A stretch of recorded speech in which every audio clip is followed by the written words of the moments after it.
No ar, Aprendendo com a Igreja.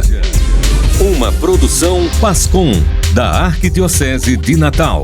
Olá Natal, olá Rio Grande do Norte, sejam todos muito bem-vindos. Estamos começando pela Rural de Natal FM, o programa Aprendendo com a Igreja deste domingo, dia 20 de julho de 2025. Eu sou Luciano Batista e nós vamos ficar juntos nesta próxima hora aprendendo mais sobre a Igreja. E hoje nós vamos falar um pouquinho mais sobre os sacramentos da Igreja, que é um dos eixos do sínodo arquidiocesano que a Arquidiocese de Natal está vivendo. E nós convidamos o padre José Silva de Brito, ele que é o vigário-geral da Arquidiocese de Natal e também é pároco da paróquia de Nossa Senhora da Conceição em Macaíba e membro do Colégio de Consultores. Monsenhor José Silvio, seja muito bem-vindo. Bom dia, Luciano, bom dia a todos os ouvintes da Rádio da Família. É uma alegria estar aqui com vocês, partilhando esse momento. Senhor, vamos lá então, né? A gente está vivendo agora aqui na Arquidiocese esse processo do sínodo arquidiocesano. E um dos eixos do sínodo é justamente a questão dos sacramentos. E muita gente se pergunta, o que são esses sacramentos? Por que o sínodo tem que contemplar também os sacramentos? Eu queria que o senhor explicasse um pouquinho também esse contexto e da importância que ele representa nessa fase sinodal. Muito bem, Luciano, vou tentar mostrar aqui como é. Bem, nós temos na igreja os 7 sacramentos, né? Como nós sabemos, os sacramentos são canais da graça santificante de Deus para o fiel que recebe. E nestes sacramentos inclui naturalmente a Santa Missa, a confissão, todos os outros, a crisma, batismo, todos os 7 que fazem parte. E é importante que o sínodo contemple isso, porque nós temos um diretório litúrgico sacramental que já tem mais de 10 anos e precisa ser atualizado. Mas atenção, essa atualização não é no campo doutrinal, porque a Arquidiocese não tem essa competência, isso cabe ao Papa. Mas é de como celebrar, de como viver, e algumas situações que vão surgindo ao longo dos anos e que precisa ser revisto, né? Então, é muito importante esse momento que as paróquias, os agentes de pastoral, grupos, movimentos de serviço e os fiéis de uma forma geral atendam o convite do seu pároco para participar das assembleias sinodais para dar a sua opinião. É um momento ímpar que o nosso arcebispo quer ouvir os fiéis para a partir daí fazer esse diretório pastoral, litúrgico e administrativo, né? Ou seja, né, Monsenhor, a gente às vezes ouve dessa parte litúrgica, dessa parte sacramental, e muita gente acredita que, como o senhor mesmo disse, as mudanças mais firmes, elas precisam ser feitas pelo Papa. Então, que não precisa ser mexida internamente na nossa igreja local, mas atualizada sim. Sim, com certeza. O tempo vai passando, quer dizer, a doutrina ela não muda, o ensinamento da igreja não muda, mas o método, sim, pode ser atualizado para os tempos que estamos vivendo. E nós temos grandes desafios que precisam ser vistos, né? Eu vou só tocar num desafio que é muito comum chegar na secretaria paroquial. Por exemplo, o batismo de criança. E aí você tem lá na paróquia um casal de segunda união, muito presente na vida da igreja, né? Muito presente, um grande testemunho de fé, mas não tem o sacramento do matrimônio. E a pergunta é, pode ou não pode ser padrinho? Então esse é um desafio do mundo de hoje que cada vez mais se firma isso. Mas, é claro, questões doutrinárias a gente não pode, mas qual é o caminho que a gente vai conduzir para acolher este casal, se sentir acolhido pela igreja e também não deixar de ferir a doutrina. Eu vou partilhar aqui uma experiência que eu faço, né? Esse casal ele pode entrar como padrinho de consagração da criança, como padrinho, né, ali presente um padrinho de coração, e o outro que corresponde às atuais exigências, vai ser o padrinho, que a gente chama padrinho mesmo de batismo, né? Mas esse é o padrinho de apresentação, é o padrinho de consagração, tem esses outros padrinhos que podem, né? Que podem assim fazer para que o casal não seja, não se sinta acolhido na igreja, né? E também é um outro desafio, porque muitos pais não entendem. Agora é importante, já que a gente falou do batismo, é importante isso, né? Eu costumo dizer assim, às vezes assim, sobretudo o primeiro filho, né? Casou, aí daqui a pouco, um tempo, a mulher ficou grávida, é uma alegria para toda a família. E o pai ou a mãe, muito empolgado, às vezes lá atrás, antes de casar, já deu o primeiro filho de presente de afilhado para alguém.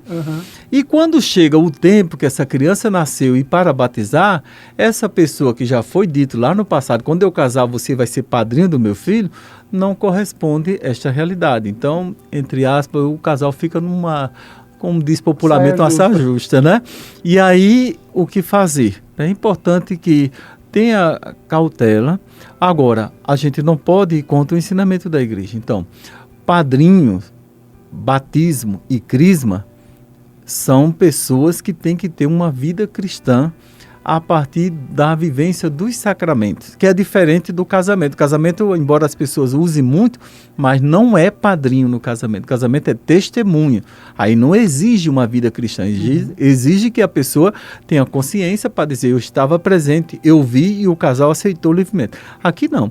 Padrinho tem que ser batizado, crismado e ser presente na Santa Missa, ter uma vida praticante de cristão mesmo. Para quê? Para que ele seja um sinal, um grande animador na vida dessa criança, para que ela também vá viver isso, né?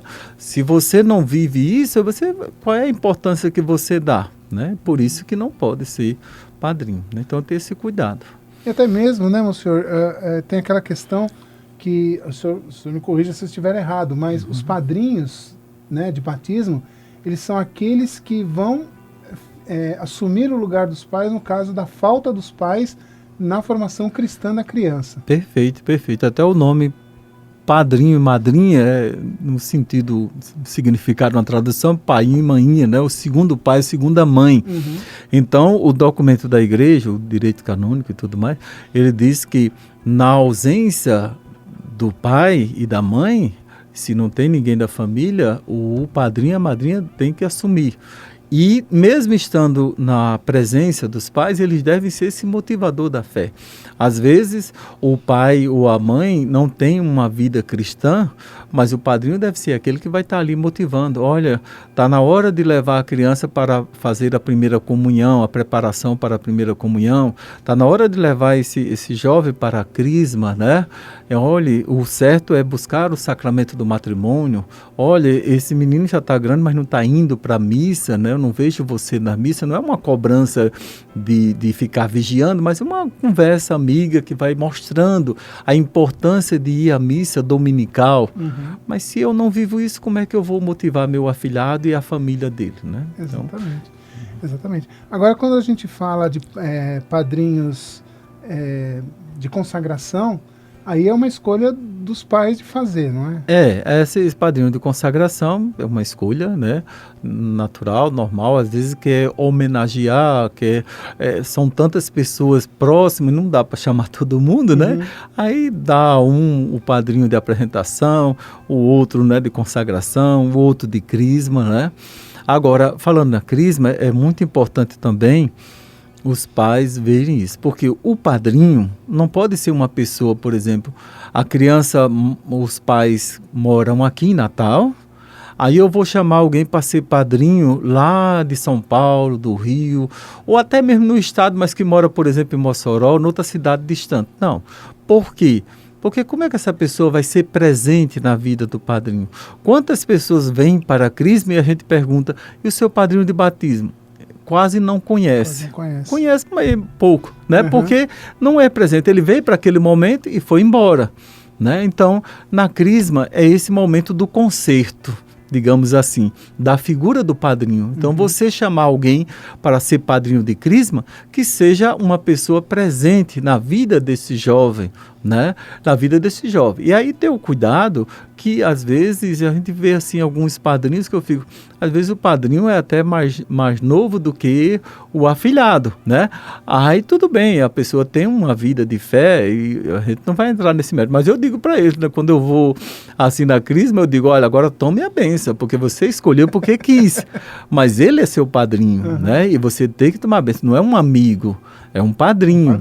E o padrinho, como segundo pai, tem aquele momento de ser, né? Então, senão você não tem a referência, né? Eu digo assim, a pessoa pergunta para mim, e um namorado pode ser padrinho da namorada? Eu aconselho geralmente que não. Por quê? Porque namoro é hoje, não é amanhã. E algumas pessoas, quando terminam o namoro, ficam sem se falar, né? Sem se falar, se distancia por várias razões que não vêm agora. Então, o padrinho tem que ser alguém que esteja presente, independente de qualquer realidade, mas eu estou aqui com você. Porque senão eu vou ter na crisma a mesma figura que eu tive lá no batismo, distante, ausente, que não é. Né? Senhor, só um comentário particular meu, né? Eu fui crismado tarde, eu já era casado. E assim, eu escolhi a minha esposa para ser minha madrinha.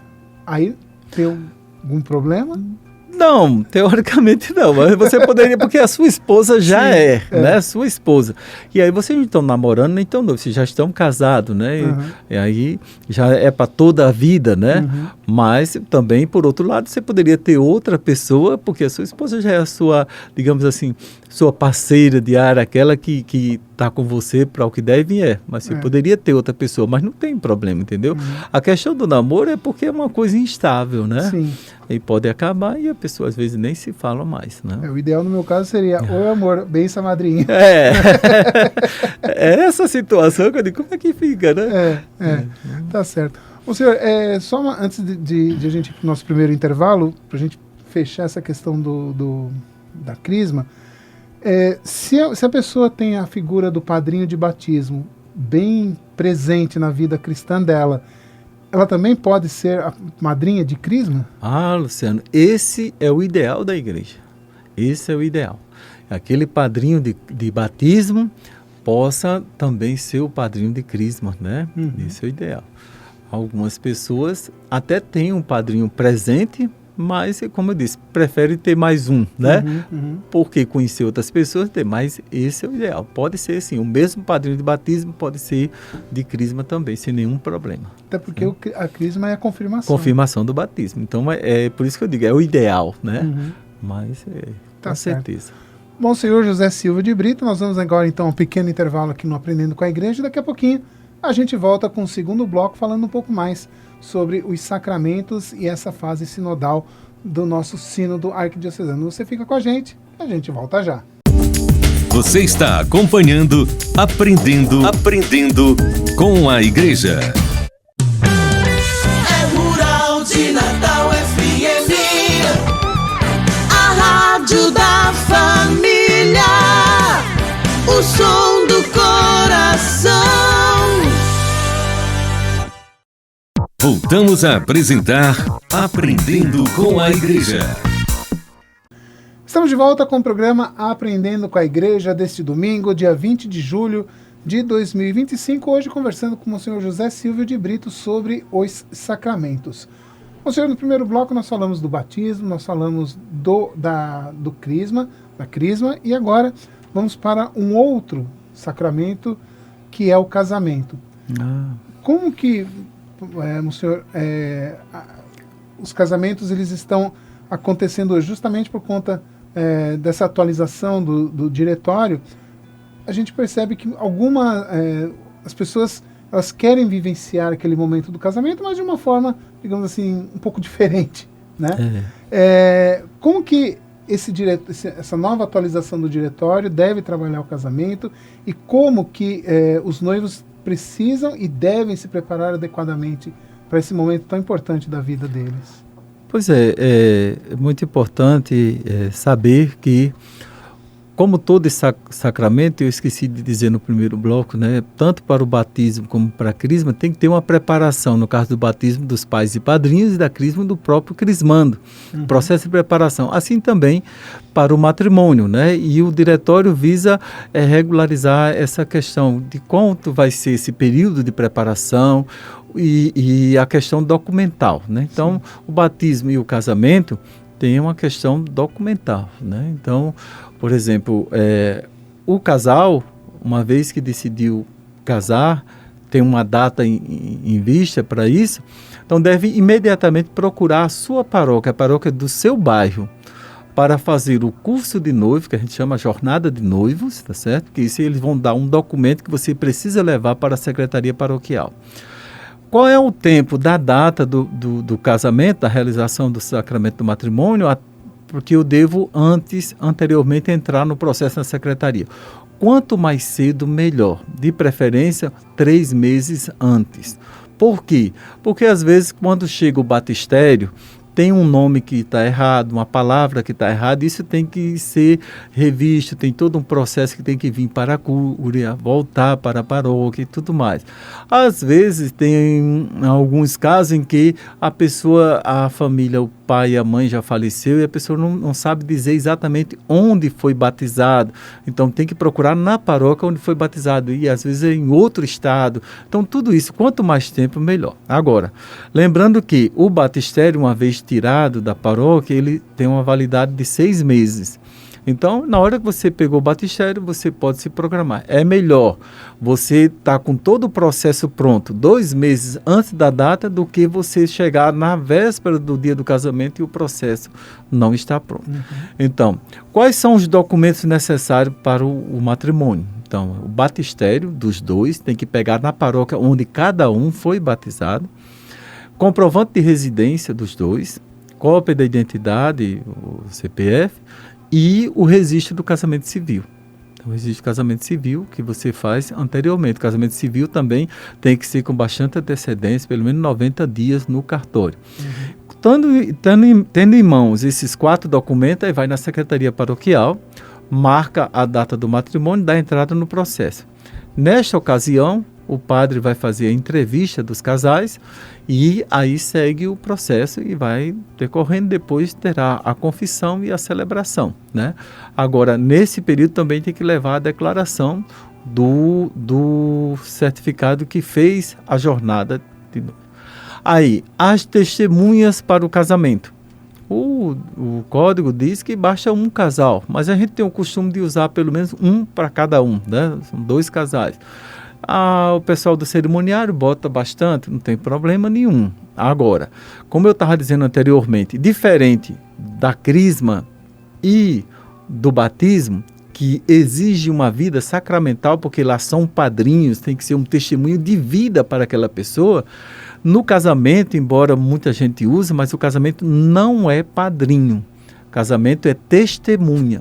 Alguém que estava presente e viu e ouviu que o casal livremente, sem ser forçado, aceitou casar, né? Aceitou receber o outro na alegria, na tristeza, na saúde, na doença, por toda a vida. Então, basicamente, é essa a função da testemunha. É alguém. Por isso que uma pessoa que se diz, vamos dizer, ateu, pode ser testemunha do casamento? Pode, se ela não tem nenhuma dificuldade de ver e ouvir, né, não tem problema. Uma pessoa de outra religião pode ser testemunha? Pode. Agora, claro que o ideal é que seja alguém católico, praticante, né? Porque também tem a vivência do sacramento do matrimônio dentro do projeto de Deus que a gente entende na igreja. Mas, de fato, no matrimônio é testemunha. Agora, repito, o ideal é que seja alguém que tenha uma vida de fé, né? Mas pode ser. Certo.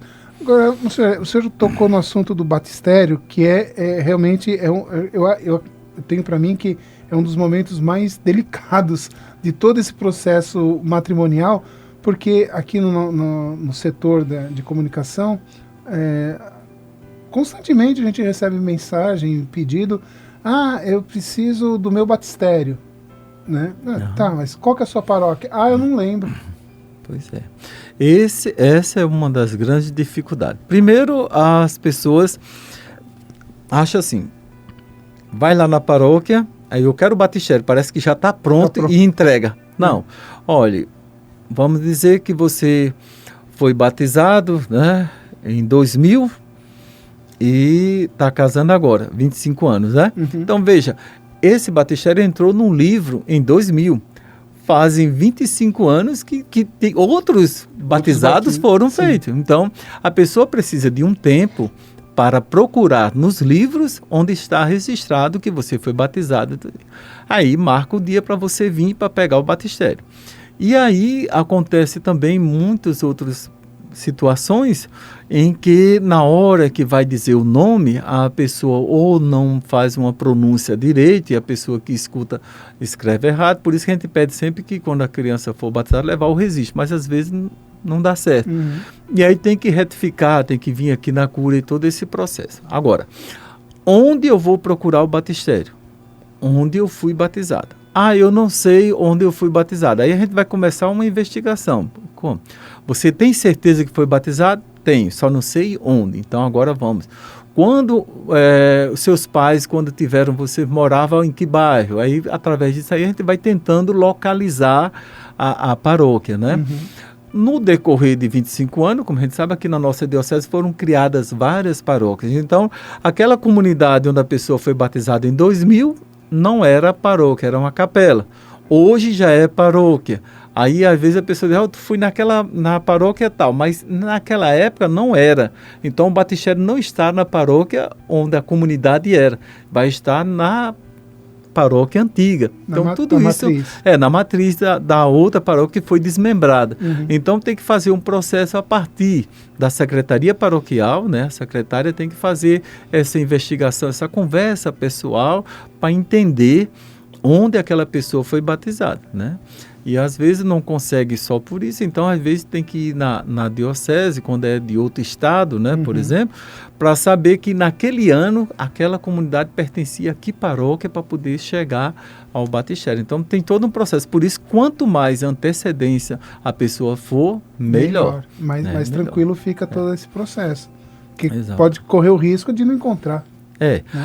Pronto, tem alguns casos que depois de fazer toda uma investigação, todo um processo, vai para outro estado, volta e vem e não encontra o registro. Mas a pessoa tem certeza que foi batizada, então não pode ser batizada. Então aí vai ter que ter uma como é que chama? Uma segunda via, digamos assim, mas eles têm que assinar, tem que trazer testemunhas, um tio, o avô, alguém da família, o amigo que é testemunha de que de fato foi batizado, ou porque estava presente, ou porque conheceu os padrinhos daquela criança na época, né? Então, eu tenho certeza. E se os padrinhos estão vivos, então melhor ainda que os próprios padrinhos que vão ser a testemunha, né? E aí, monsenhor, é até bom a gente tocar nesse assunto. Por que pede o batistério? Porque a certidão de casamento ela vai substituir o batistério, não é isso? Exato, depois que você casou, né, no civil, que dali tem. Aí lá no livro fica registrado, no cantinho do livro tem uma parte que registra. O batistério saiu com a finalidade do matrimônio. Então, quando aquele matrimônio acontece, a paróquia onde foi celebrado, ela manda uma comunicação para a paróquia de onde veio o batistério para ficar registrado que o casamento aconteceu. Então, ali está registrado até mesmo para isso que você falou, né? E também, vamos dizer que a pessoa casou aqui, por razões que não vem ao caso, não deu certo, né? Separou e agora quer casar de novo, né? E vem pegar de novo o batistério. Aí quando chegar lá, não, tá aqui, já saiu e o matrimônio aconteceu, você não pode mais celebrar um casamento na igreja, né? Tá certo. Agora, monsenhor, para a gente finalizar esse bloco, uma das etapas do processo matrimonial para os noivos é a confissão. Antes do matrimônio. Por que esse momento é tão importante?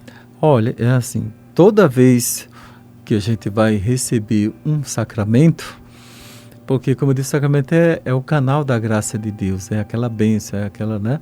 E aí é importante que a pessoa se confesse, porque para eu só vou receber aquela graça se eu estiver em estado de graça também, né? Parece uma redundância, mas assim, no sentido de que eu preciso me livrar dos pecados. Tem os pecados veniais, tem os pecados graves, né?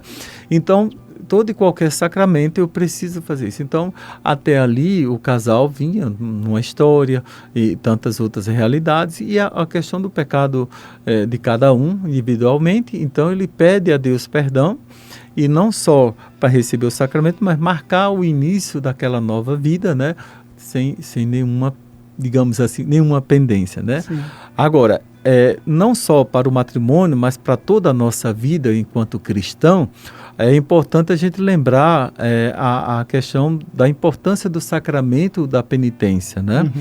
O sacramento da penitência é aquele em que eu, pelo pecado, rompi a comunhão com Deus, né? O pecado rompe essa comunhão, e o arrependimento e a confissão, eu entro de novo na comunhão com Deus, né? Tá certo? Agora, é importante lembrar que é um sacramento. Eu não posso brincar. Só há um arrependimento, só há um perdão quando de fato eu me arrependo. E se arrepender quer dizer não fazer mais, ou pelo menos um esforço concreto de não mais fazer, né?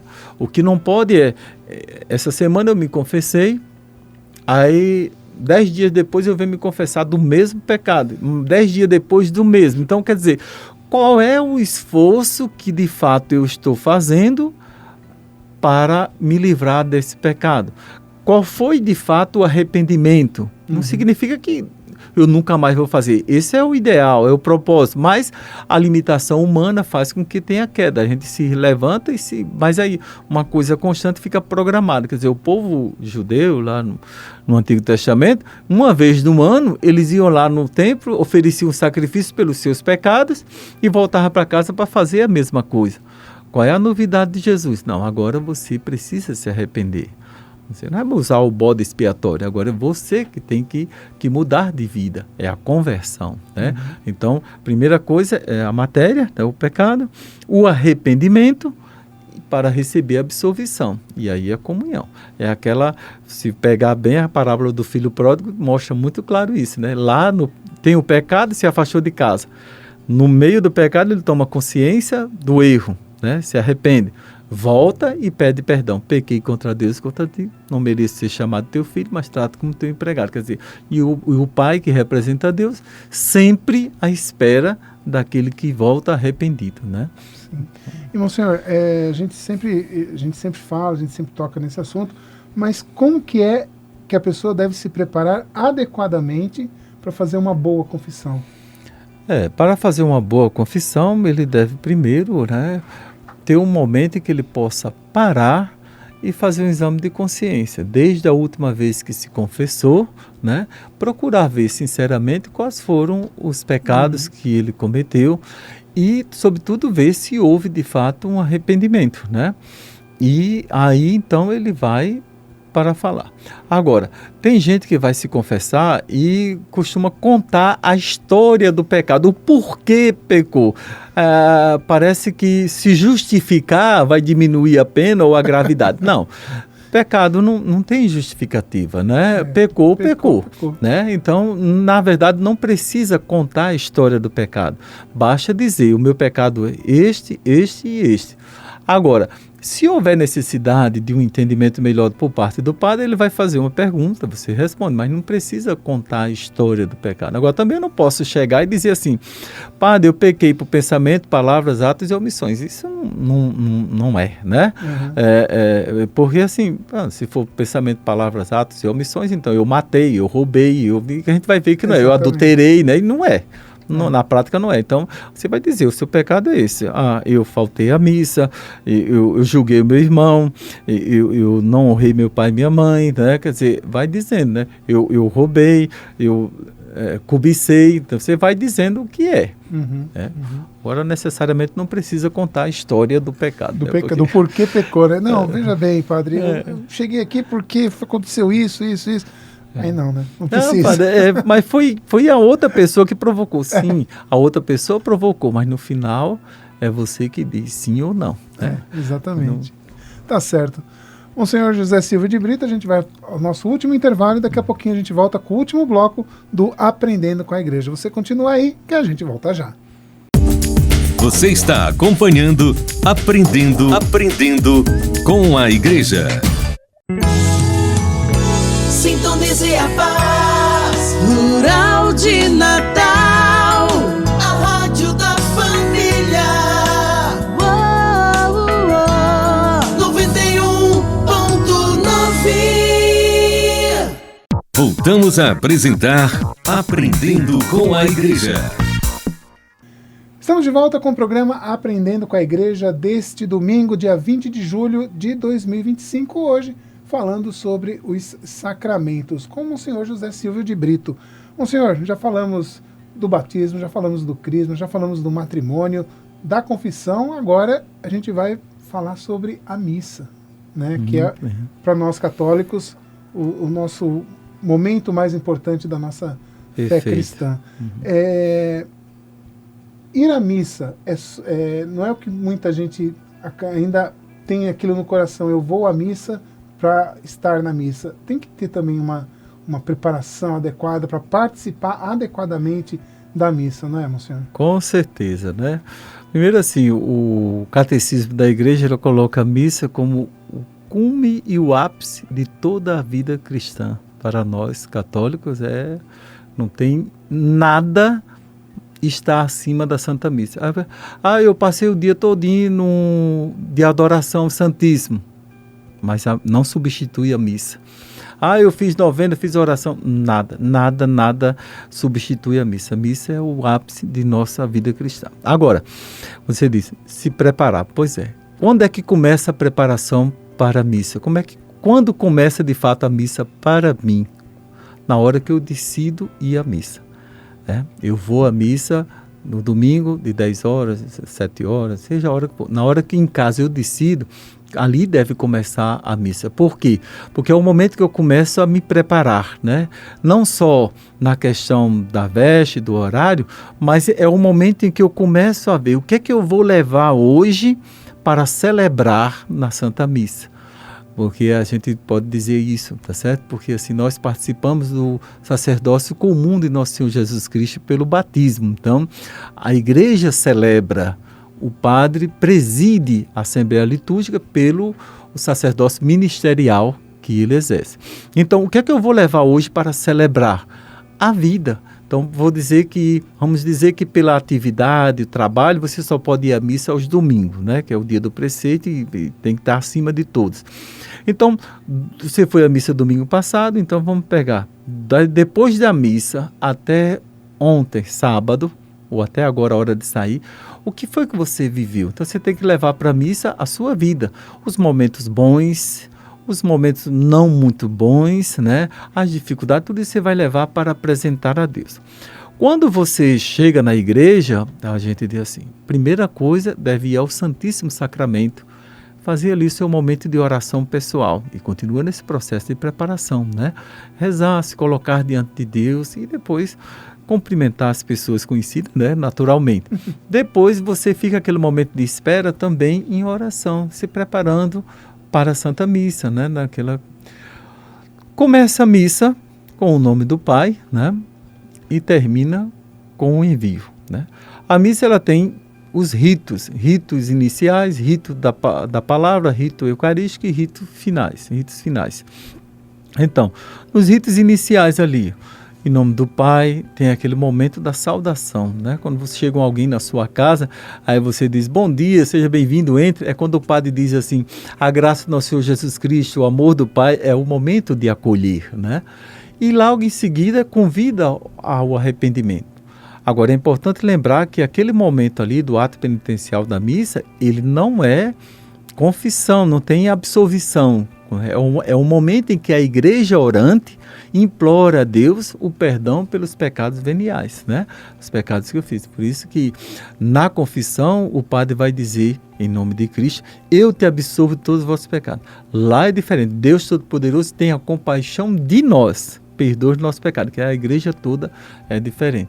Mas é um momento de você se preparar ainda mais, né? Reconhecer que é limitado e pedir a Deus perdão.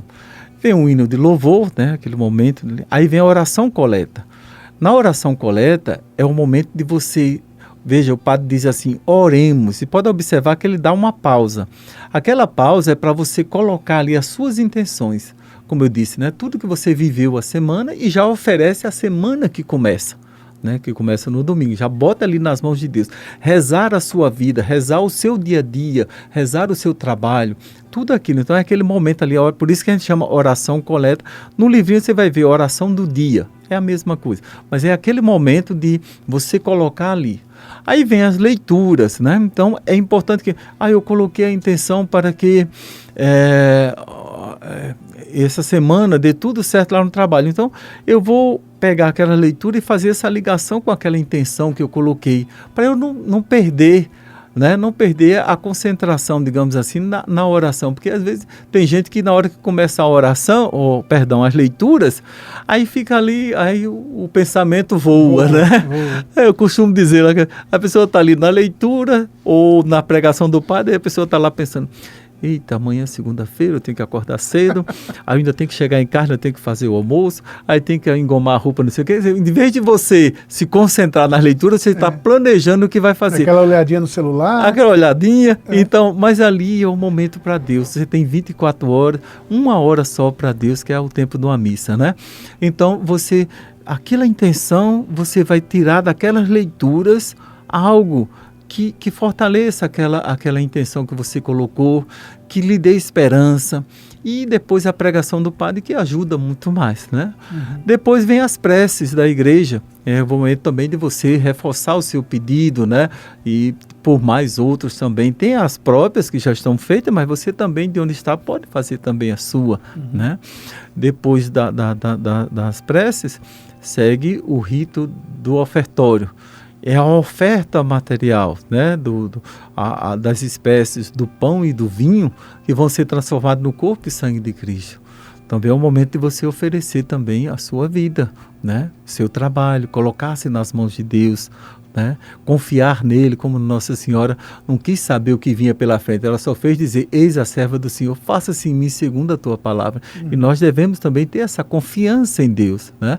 Aí vem a oração eucarística, que começa com o prefácio, depois o santo e segue a oração eucarística de fato. Na hora da consagração, algumas pessoas têm dúvida, qual é a hora de ficar de joelho? E por que ficar de joelho? Então, veja só, o ensinamento nosso devemos adorar somente a Deus. São Paulo, eu não sei dizer agora qual é a carta, mas ele diz assim, diante do Senhor todo joelho se dobre no céu e na terra. Naquele momento em que o padre impõe as mãos sobre as oferendas, que o coroinha toca o sino, é o momento de você se ajoelhar. Porque a sequência ali é a consagração. O pão e o vinho deixa de ser pão e vinho e passa a ser corpo e sangue de Cristo. Então é o momento em que Jesus se faz presente e eu me ajoelho para Jesus. Veja, até o padre que está presidindo, ele também se ajoelha nessa hora, né? Ele fica em pé só na hora que ele está dizendo as palavras de consagração, mas depois ele se ajoelha para continuar com o cálice e depois no final do cálice também. Então, todo mundo se ajoelha porque está diante de Jesus. Ali, quando o padre eleva a hóstia, quando ele eleva o cálice, é o momento da adoração. É você olhando para Jesus, adorando Ele, porque é Deus nós podemos adorar, né? Então você, né, alma, corpo e divindade, está ali presente. É o sustento da nossa vida, é tudo para nós, é o nosso tesouro que não tem valor, né? Não tem como calcular, que é o próprio Cristo. E aí, quando o padre disser mistério da fé, aí você pode se levantar, né? Pode responder antes e depois se levantar, ou pode se levantar respondendo, não tem problema. Aí segue o rito, né, da oração eucarística, depois da doxologia, que é aquele momento por Cristo, com Cristo, né? vem o rito do Pai Nosso, da comunhão, né? O rito da comunhão, onde vai ter o Pai Nosso, né? Você vai rezar ali, a oração da paz, né? E você é o primeiro a ser instrumento da paz. Às vezes a gente fica esperando que o outro promova a paz, mas não. Na dinâmica do Evangelho, eu tenho que ser esse promotor da paz, independente se o outro faz ou não, eu tenho que fazer a minha parte, né? Aí vem a comunhão. Aí depois que eu recebo a comunhão, o que é que eu vou fazer? Bem, você recebendo a comunhão, você volta para o seu lugar. Tem algumas pessoas que recebem a comunhão e vai lá para o Santíssimo, né? E fica lá. Na maioria das vezes, não é sempre, mas muitas vezes, o sacrário está vazio nessa hora. Jesus não está lá porque está aqui no altar. Uhum. Então, não precisa você ir para diante do sacrário. Depois que você recebeu a comunhão, Jesus já está em você, está dentro de você. Então, você volta para o seu lugar e sentado, em pé, de joelho, como você achar melhor, você vai fazer uma oração. Agora, atenção, esta oração não é mais de pedido, porque você passou a missa todinha pedindo. Né? Agora é o momento de agradecer. Por isso que a gente diz popularmente, né? Ação de graça, né? O momento de ação de graça. É o momento de agradecer. Agradecer a Deus por tudo que Deus tem feito por você, pela sua família, né? Uhum. É o momento de agradecer. Agradecer a Deus porque eu, sendo uma pessoa pecadora, limitada, e Ele permite que eu receba Ele em corpo e sangue, alma e divindade na minha vida, né? Então, agradecer isso aí. Depois vem a oração pós-comunhão, né? E a gente sabe, aí tem a bênção final. Depois da bênção é que termina a missa. Tem gente que está com tanta pressa que terminou a oração depois da comunhão, já vai embora. Não pode, tem que esperar a missa terminar. Então, a missa, ela se constitui o máximo na nossa vida. E nós devemos... eu vou à missa para cumprir o preceito, né? Já vi algumas pessoas dizer assim, pronto, chegou da missa, né? Ontem, já cumpri meu preceito e estou tranquilo. Não, se você vai para a missa apenas, exclusivamente para cumprir o preceito, está perdendo tempo. Me desculpa a expressão, mas está. Porque Deus não quer nada obrigado de ninguém. Deus quer aquilo que vem do amor. Então, você vai para a missa, antes de ser pelo preceito, você vai por amor a Cristo, para se encontrar com Ele, para se alimentar das duas mesas que constituem a Santa Missa, a mesa da palavra e a mesa da Eucaristia. Se alimentar dessas duas fontes, para que você tenha força para que até o próximo domingo você viva, testemunhe o amor de Cristo na sua vida, meus irmãos. Então, eu vou por amor. Quando a gente faz por amor, não há chuva, não há sol, não há cansaço, a gente vai. Quando a gente ama demais uma pessoa, você que está namorando, você que é noivo, você que é casado, o que é que você faz pela pessoa amada? Você supera tudo, o cansaço, né? Não tem preguiça, não tem nada, você vai muito mais para Jesus, né? Então, você deve ir à missa por amor, para se encontrar com o amado que é Jesus Cristo. Ele é o ápice na vida de cada um de nós. Agora, senhor, eu acho que é importante também a gente falar um pouquinho nessa questão da participação nas missas, porque às vezes a gente ouve alguém falar assim, eu não consegui ir na missa no domingo porque eu tive os imprevistos, não consegui, mas eu vou na missa amanhã, que é a mesma coisa. Não, a missa do domingo, é a missa do preceito, é o dia do Senhor, né? Está nos mandamentos, guardar domingos e festas, né? É certo? Agora, na semana é missa sim, mas não substitui a missa do preceito. Não substitui, tá certo? Uhum. A pessoa deve ir. Aí é fazer esse esforço. Agora, veja, nós temos as missas, em cada paróquia tem missas no domingo. Agora, diante da necessidade pastoral, nós temos algumas comunidades que têm missa no sábado à tarde para a noite. Então, a liturgia permite que a missa do sábado à tardezinha para a noite já seja a missa do preceito. Uhum. Né? Então, na maioria das nossas paróquias acontece assim, porque senão o padre não consegue atender as várias comunidades. Então, se eu não posso ir à missa no domingo, eu já sei que eu não posso ir, então eu me programo para ir a uma dessas missas do sábado, tardezinha para a noite, né, para que eu já não fique sem a missa do preceito. Ela tem um valor de preceito, isso é permitido, né, na igreja. Então eu não vou perder o preceito. A dificuldade é eu saber que eu não vou poder estar e eu não procuro, né, um momento para estar, tá certo? Aí constitui um pecado, e um pecado grave, perder a missa do preceito, quando eu propositalmente não me esforcei para ir. É diferente, por exemplo, de eu estou programado para ir à missa ao domingo, me organizei tudo, mas vamos dizer que eu manci o dia com uma enfermidade, né? Uhum. Então, a enfermidade não sou eu que decido, é algo que está acima da minha vontade. Então, aí não constitui um pecado, né? Eu estava programado, mas vamos dizer que alguém passou mal e eu tive que ir lá ajudar, socorrer a pessoa, é um motivo superior. Eu estava programado, mas a escala do trabalho mudou e eu tive que trabalhar. Você não é seu chefe, né? Você depende de pessoas. Aí são motivos de força maior, que aí tá certo. A outra coisa é a gente saber que não vai poder ir e não se esforçar para ir no sábado para compensar, né? Tá certo. Bom, senhor, antes de encerrarmos o programa, eu queria que o senhor falasse um pouquinho sobre a extrema-unção. Muito bem. É muito importante. Veja, existe hoje, graças a Deus, já diminuiu mais, mas existia muito, digamos assim, um preconceito sobre esse sacramento, porque foi passada a ideia de que esse nome extrema-unção, né, que era dado quando a pessoa estava, como diz no interior, com a vela na mão, né? A gente que é do Seridó, você sabe como era, a vela na mão, pronto para morrer. Mas não é esse o sentido. O sacramento da unção dos enfermos, né? A unção dos enfermos é o sacramento para a cura. E ele deve ser dado no início da doença. E pode até ser conferido mais de uma vez. Vamos dizer, a pessoa começou uma doença e aí recebeu a unção dos enfermos. Mas com o passar dos dias, aquela doença evoluiu, ficou muito mais grave. Se a família quiser pedir, pode receber de novo. Não tem nenhum problema, tá certo?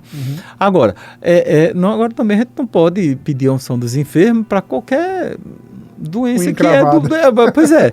Não, eu estou sentindo uma dor de cabeça, me dá uma unção. Não, é para doenças mais, né, complicadas, que exige uma atenção. E o que é? É a fé da pessoa.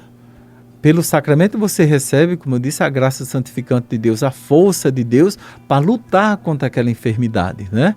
Agora é a fé da pessoa que vai curar, né?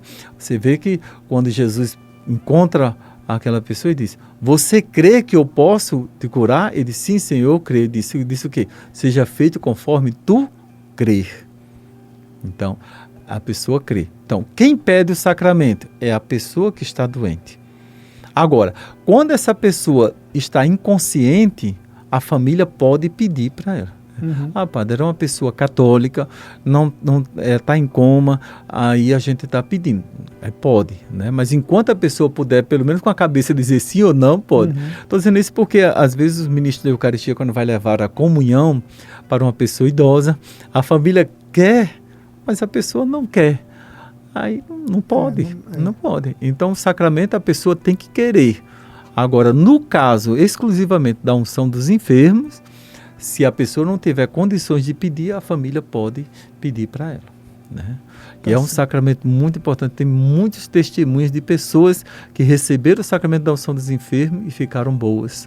Ficaram boas e voltaram para casa, graças a Deus. E tem uma força muito grande, porque o óleo da unção dos enfermos, ele está junto com os outros óleos da Santa Missa dos Santos Óleos. É a missa do Crisma na Quinta-feira Santa, né? Isso. O arcebispo consagra o óleo dos enfermos, o óleo do batismo, né?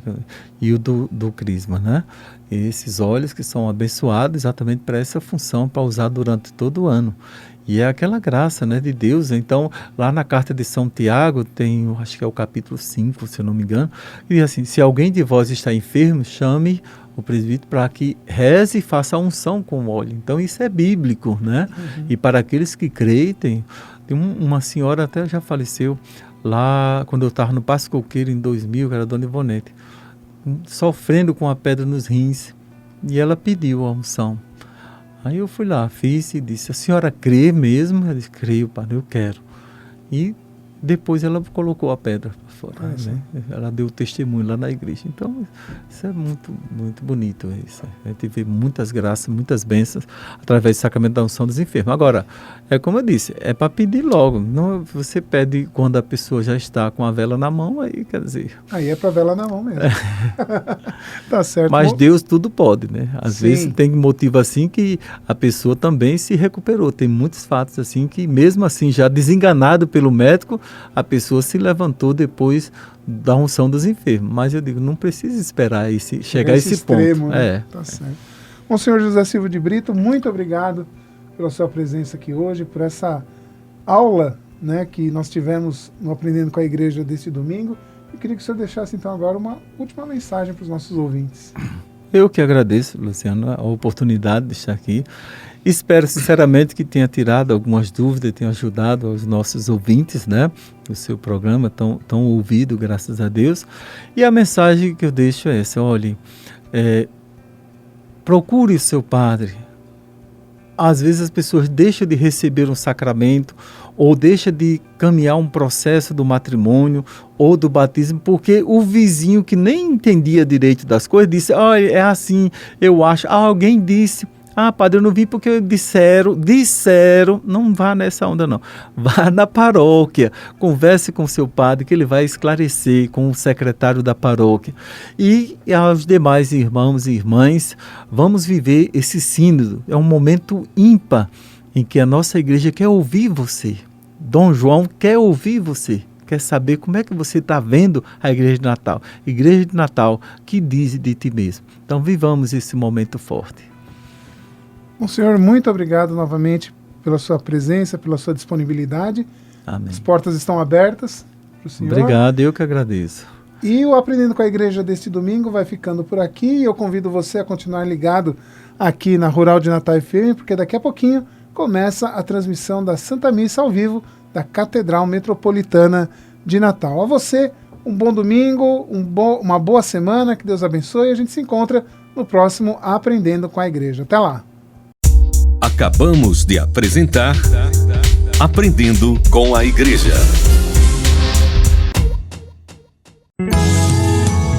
Sintonize a paz, Rural de Natal.